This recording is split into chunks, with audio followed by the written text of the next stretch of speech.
Dobar vam dan i dobrodošli u Gloria podcast. S nama je danas redatelj Dalibor Matanić. Dalibore, dobar ti dan. Dobar dan. Prošlo je 1,5 dana od slučaja u kojem si prozvan za uznemiravanje i neprimjereno ponašanje prema ženama, kolegicama, glumicama.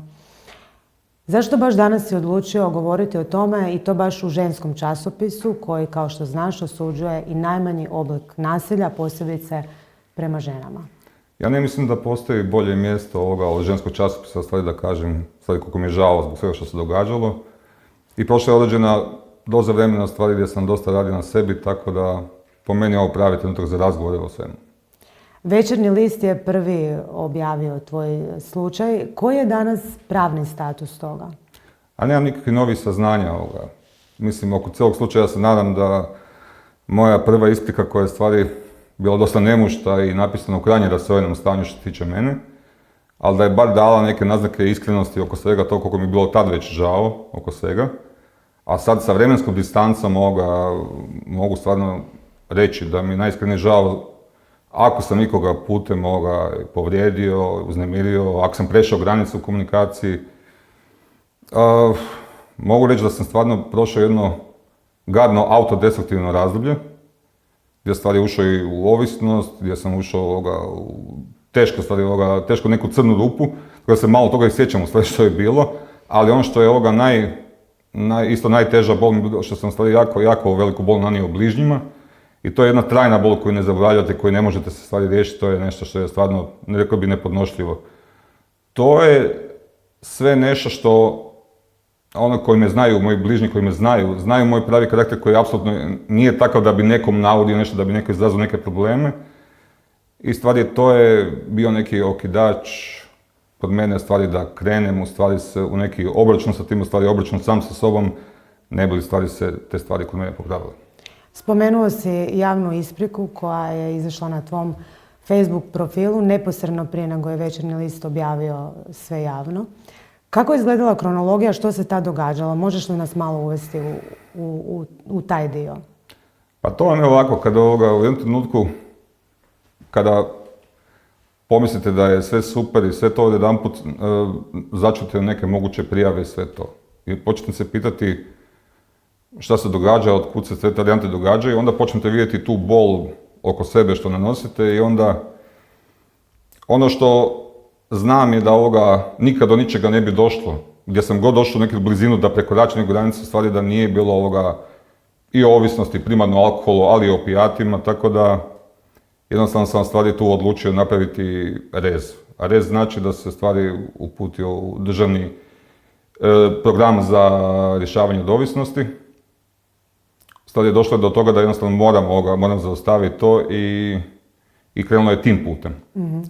Krenulo je tim putem i onda stvari se događa prvi put kada završite prvu noć u nekoj sobici bez mobitela, bez komunikacije s bližnjima, stvari nema crvenog tepiha.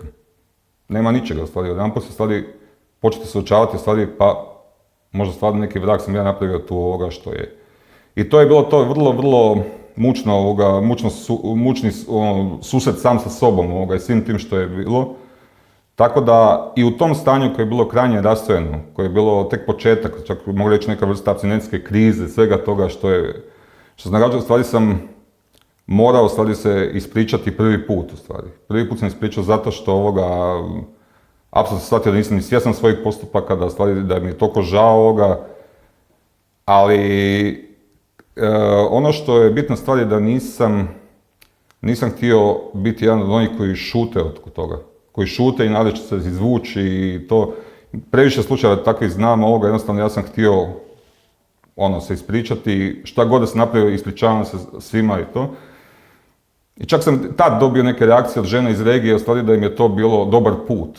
Da nije bila tipična muška prilika koja stvari se ne ispričava i stvari se drži iznad. Ja jednostavno ne želim takav svijet, ja sam rekao, ja sam nešto sigurno napravio krivo i ja sam zgrešio i ja se ispričavam i ja ću raditi na sebi. I tu onda stvari ulazimo taj pakao pravi. A pakao je pravi kad vidite stvari glavnog neprijatelja, a to ste vi sami sebi. Kako si uopće došao u to mjesto da postaneš osoba neprimjerenog ponašanja, da postaneš ovisnik? Pa ja mislim da to sad seže unazad debelo da li je to narcizam koji pokriva neke davne rane, ja ne znam na što, to je još uvijek proces koji ja sam u stvari radim na tome i neću prestati raditi na tome nikada. I kroz psihoterapiju, kroz sve vrste pomoći i stalno tražim sad neki novi level 2 oko toga. Ono što mislim da je bitna stvar je da je kroz vrijeme da je taj i burnout i autodestrukcija, a onda iz toga ovisno stvari kompletno mene maklo sa neke prave linije koja je ona stvari jako čista. I u stvari, kao što kažem, moji bližnji moji znaju da to nisam ja, jednostavno ja sam tu maksimalno skrenuo sa puta i onda sam stvari tek tu počeo uviđati kakvu štetu stvari radimo. To sve bilo opravdavanja, to je sve bilo ovo, to je bilo preambiciozno sve. A onda dolazimo do velikih problema ovoga, jednom sam davno bio gledao, našao sam jednu sliku svoju sa seta, sa snimanja. I sam pogledao ko je ta osoba na toj fotografiji, pa to nisam ja. To neki čovjek koji gleda nadmeno druge ljude, ne gleda druge ljude, to sam ja. I tu stvari se već počeo analizirati koliko problema stvari tu ima, ali nisam nažalost posegnuo za rješenjem i za pomoći, nego sam stvari otišao još veću autodestrukciju. Ajmo se malo još vratiti na liječenje. Kako je izgledao proces liječenja? Ti si iz jednog vrlo aktivnog društvenog života preko noći se našao, kao što si i sam rekao, u sobi odsječen od svojih bližnjih, bez mobitela. S čim si se sve susretao? Koji je tvoj tijek misli? Da li si svjestan tada što si radio? Ono što je kod liječenja od ovisnosti jako bitna stvar da morate se stvari prvo suočiti s sobom i to je najbolniji dio svega. Šta to znači? Znači da taj proces u stvari je tek uvodni proces gdje se morate početi otvarati. Otvarati oko svojih problema, pričati oko toga. I vrlo je teško u početnim danima svakome.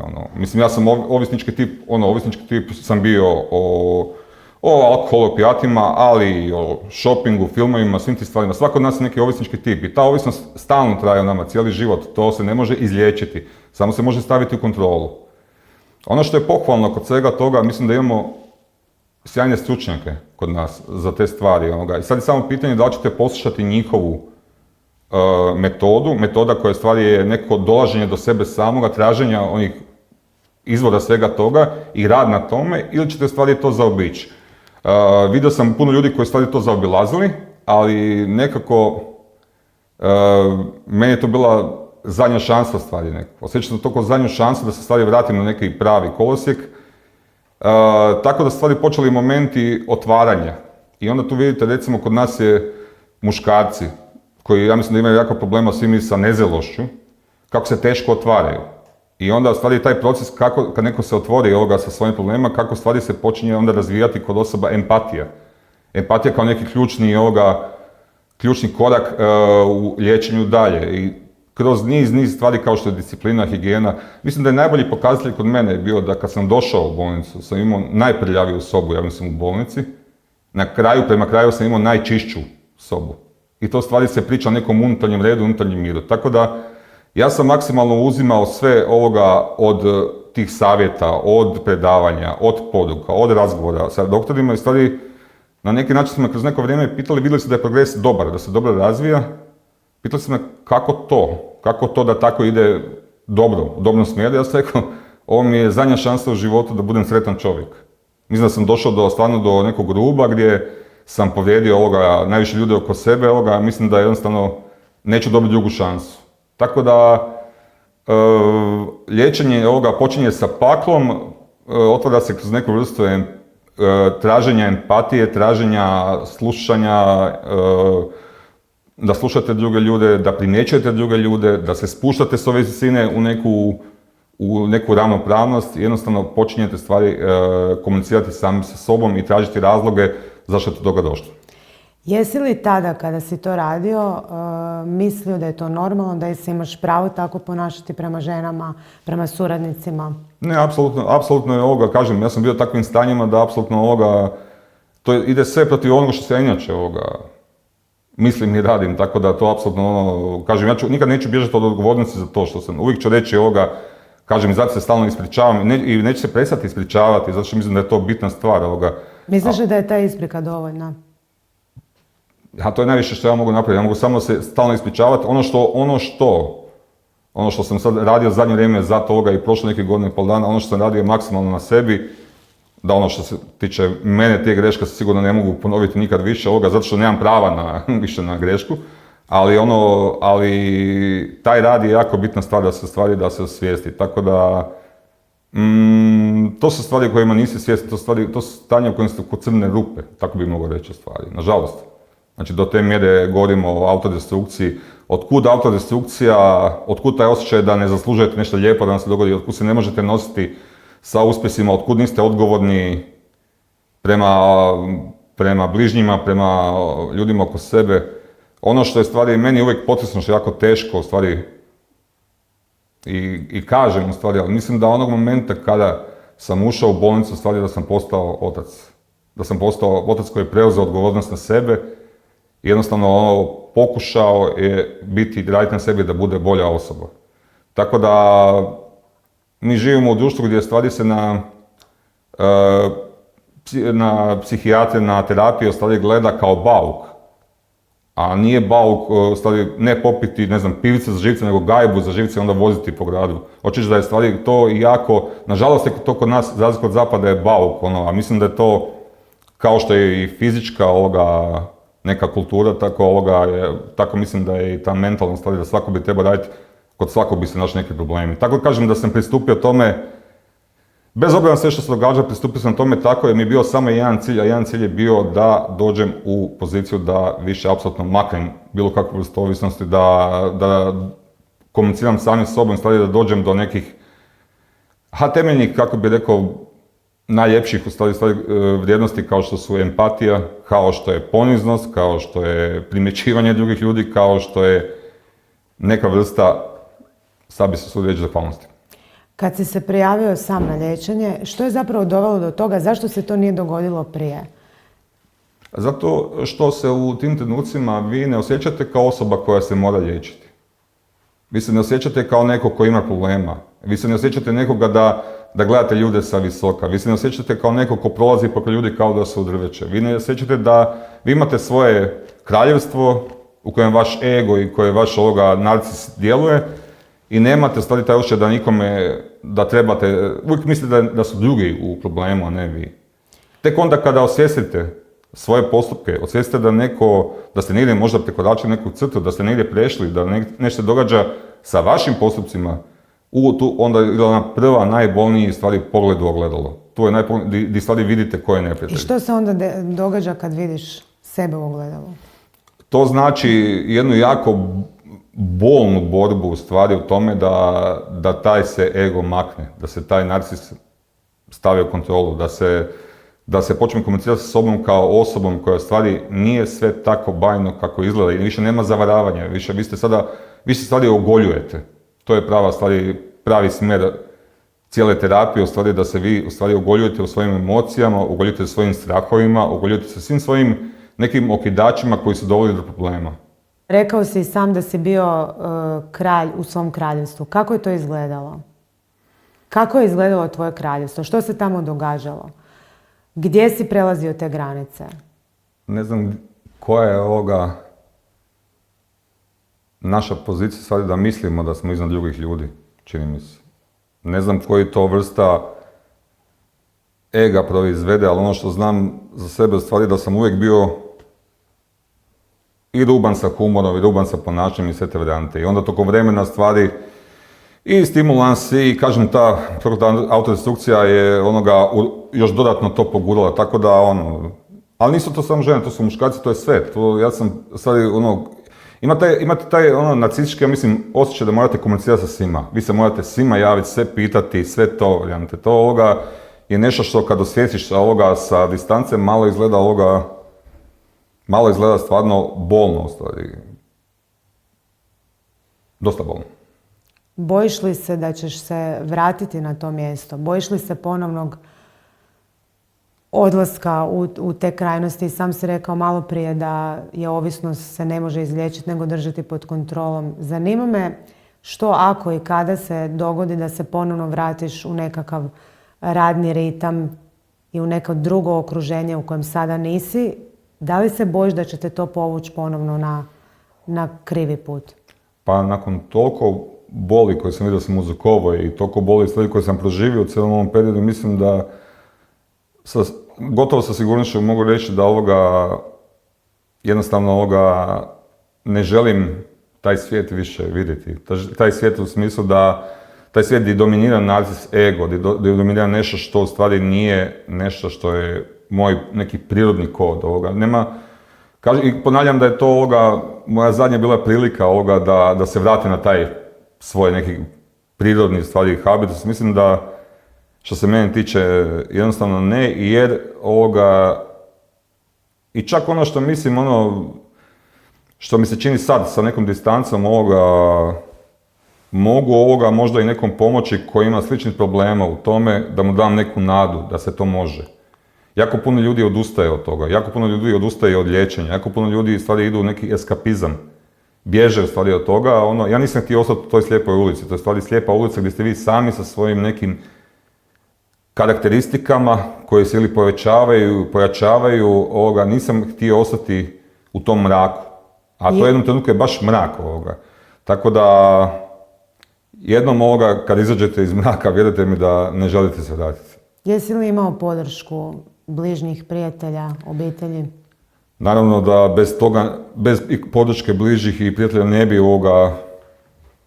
ne bi u stvari išta uspio ostvariti. Žao mi je što nisam bio dostojan nekih prijateljstva ali nikad ne možete znati kako bi od nas ko reagirao u tim situacijama.